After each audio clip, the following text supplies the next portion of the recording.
This is a new virus that's been described. It's in areas of the world that have certain types of mosquitoes.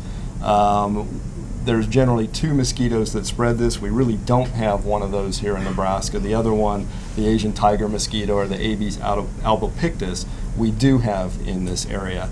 However, we don't really think that there's going to be any person-to-person spread within our community because of the fact that we live in air conditioning, we have screens, we certainly don't have mosquito-transmitted diseases here during this season of the year. So we don't think this is going to be a big public health concern in Nebraska.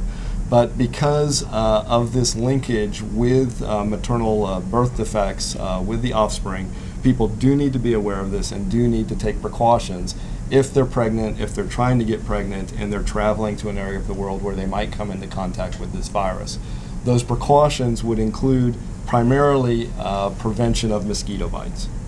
Our role right now is to educate the clinicians, the healthcare workers on how to collect the appropriate samples, and then we would take the samples and then send them to the CDC testing branches for evaluation. So, it's a so-called new virus to us in the United States, and the ability to test for it is very, very limited at this time. The vast majority of people who do have any symptoms are fairly mild. So typically about a week or so after you've been bitten by a mosquito, you would have a clinical syndrome characterized by some fever, maybe some muscle and joint aches, a little bit of a rash, typically very self-limited, goes away within a few days to a week or so. The other percent of people, about 80%, who don't have symptoms, if they were pregnant, could conceivably also have microcephaly in their offspring.